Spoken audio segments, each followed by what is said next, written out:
রাজনীতিতে তোষামোদিতা, চাটুকারিতা খুবই একটি প্রচলিত বিষয় এবং প্রতিষ্ঠিত বিষয়।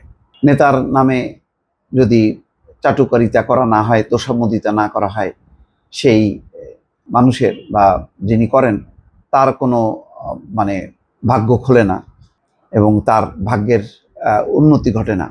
তো সুতরাং যার যার নিজের স্বার্থে তারা তাদের নেতাদের চাটুকারিতা করেন এবং তোষামোদিতা করেন। তো আমার ধারণা যে বিএনপি অত্যন্ত ম্যাচিউর একটা দল। এই দলের প্রধান যিনি, অন্তত দুইজন, বেগম খালেদা জিয়া এবং তারেক রহমান, অনেক ঘাত প্রতিঘাত অতিক্রম করে তারা আজকে একটা অবস্থায় এসছে। এখন তাদের নামে এমন কোনো বাক্যবান ছুড়ে খুব লাভ হবে মনে হয় না। তারপরও মানুষ তো হয়তো মানুষের মন গলে যেতে পারে। তো এই মানুষের মন গলানোর জন্য নিচের যারা আছেন তারা অব্যাহতভাবে চেষ্টা করেন এবং এমন সব কথাবার্তা বলেন, এটা নেতাকে তুষ্ট করার বদলে তার ভাবমূর্তি আসলে নষ্ট হয়। কেন বলছি দর্শক এতগুলো কথা বলার কারণ হলো, একটা শিরোনাম দেখে, সমকাল আমার সামনে এই মুহূর্তে, সেখানে শিরোনাম করা হয়েছে তারেক রহমানের নাম উচ্চারণ করতে হলে অজু করবেন। কে বলছেন? বরকতুল্লাহ বুলু। তিনিও একজন পুরনো রাজনীতিবিদ, প্রবীণ রাজনীতিবিদ, সিনিয়র রাজনীতিবিদ।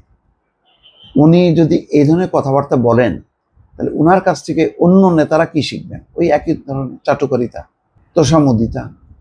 চাটুকারিতা, তোষামোদিতা রাজনীতিকে কোনোভাবেই সমৃদ্ধ করে না, কোনো নেতাকে বরং ভুল পথে পরিচালিত করে। তারা জানতে পারেন না, তারা শুধু তুষ্ট থাকেন, তারা সমালোচনা সহ্য করতে পারেন না। অথচ সমালোচনাটা দরকার, যে তার আরেকটা আই খুললো, চোখ খুললো, যে না, এই ঘটনার বিপরীত এটা থাকতে পারে, এর আলোর পিছনে অন্ধকার, অন্ধকারের বিপরীতে আলো। এই আলো অন্ধকার যদি রাজনীতিবিদরা না বোঝেন, না মানেন, তাহলে তারা ধ্বংস হয়। শেখ হাসিনার পরিণতিটা চিন্তা করেন। চাটুকার এবং তোষামোদকারীদের পরিবেষ্টিত হয়ে থাকতে থাকতে এত দম্ভ অহংকারে শেষ, মুহূর্তের মধ্যে শেষ, পুরো ক্যারিয়ার শেষ, নিজে শেষ এবং দলও শেষ। দল এখন দিল্লিতে, হাসিনা এখন দিল্লিতে, দেশেই তার অবস্থা নেই। তো এখন এই যে বরকতুল্লাহ বুলু এই যে কথাটা বললেন, এই শিরোনামটা হলো, আরও কয়েকটা গণমাধ্যমে দেখলাম, এটা কি তার জন্য, দলের জন্য, তারেক রহমানের জন্য ভালো হলো? আমি একটু বিবেচনার জন্য বলছি। আমি জানি যে আমার এই বক্তব্যে অনেকে ক্ষুব্ধ হবেন, মনে করবেন যে আমি সমালোচনা করছি। না, আমরা যদি সমালোচনা না করি, সমালোচনা কে করবে?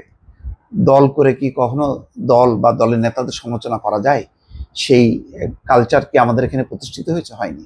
সেইখানে একটু বাইরে যারা আছে তারা আমরা একটু কথা বলার চেষ্টা করি। আমাদের কোনো প্রত্যাশা নেই। আমাদের প্রত্যাশা একটা লিবারেল ডেমোক্রেটিক দল হিসেবে বিএনপি ক্ষমতায় আসুক, তারা একটা সুন্দর একটা শাসন ব্যবস্থা দিক, একটা গণতান্ত্রিক কাঠামো বিনির্মাণ করুক, আমরা তাতেই খুশি, আর কিছু চাই না। ব্যক্তিগতভাবে এখানে কোনো লাভের ব্যাপার নেই। কিন্তু এই ধরনের কথাবার্তা কেন? এটা তো নেতাদেরকে ডুবানো। বরকতুল্লাহ বুলু বলছেন, আজ কিছু অর্বাচীন বালক উপদেষ্টাদের বলতে শোনা যায়, জিয়াউর রহমানের বাবা নেতা হলে ছেলেরাও কি নেতা হবে নাকি? ঠিক আছে, তারেক রহমানকে উদ্দেশ্য করে যারা বলছে তাদের সমালোচনা করেন। সেটা করতে যে তারেক রহমানের নাম করতে হলে উজু করতে হবে, এই কথা কেন? কি বলছেন?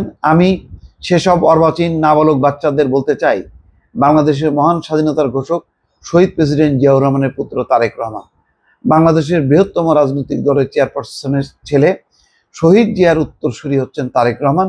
তার নামটি উচ্চারণ করতে হলে অজু করবেন না। এটা কোনো ভালো কোনো শব্দ হলো না, ভালো কোনো সংস্কৃতি হলো না। এটা হলো ডুবানোর একটা কথা হয়ে গেল। আপনাদের মতো নাবালক উপদেষ্টার এই ধরনের কথা বলে দেশকে বিভক্ত করবেন না। তারেক রহমান বাংলাদেশের অবিসংবাদিত নেতা, তিনি বাংলাদেশে ফিরে আসবেন। তো ঠিক আছে, অবিসংবাদিত নেতা ফিরে আসবেন, রাজনীতি আমরা তো চাই যে তিনি কালকেই আসুক। কাল আসলে যে বাংলাদেশ, সারা দেশ জুড়ে যে জনজোয়ার তৈরি হবে, সেই জনজোয়ারে অনেক কিছু একদম উড়ে যাবে, নির্বাচন নিয়ে কোনো সংশয় থাকবে না, সবই বাস্তবতা। কিন্তু এই ধরনের কথাবার্তা বলা এটা ঠিক না। দুদিন পরে বলবেন তো যে এই সে কিসের মোস্তফা ফিরোজ সাংবাদিক, তারেক রহমানকে নিয়ে কথা বলা তার কোনো যোগ্যতা আছে? তারেক রহমানের নাম সমালোচনা করতে গেলে তার উজু করতে হবে। এই জন্য কথাবার্তা হবে তো, একটার পর একটা থেকে আর একটা মানে যুক্ত হবে তখন। সুতরাং কথাবার্তায় সাবধান, এমন একটা রাজনৈতিক সংস্কৃতি স্থাপন করুন যাতে ওই ক্লাউনের মতন ওবায়দুল কাদের না হইতে হয়। সুতরাং মেপে মেপে যুক্তে কথা বলা উচিত। আর আমার বিশ্বাস তারেক রহমান এই সমস্ত কথাবার্তায় খুব উদ্বুদ্ধ হবেন, খুব আপ্লুত হবেন। ওই পর্যায়ে তিনি নেই, আর বেগম খালেদা জিয়া তো নেই। ভালো থাকবেন, আল্লাহ হাফেজ।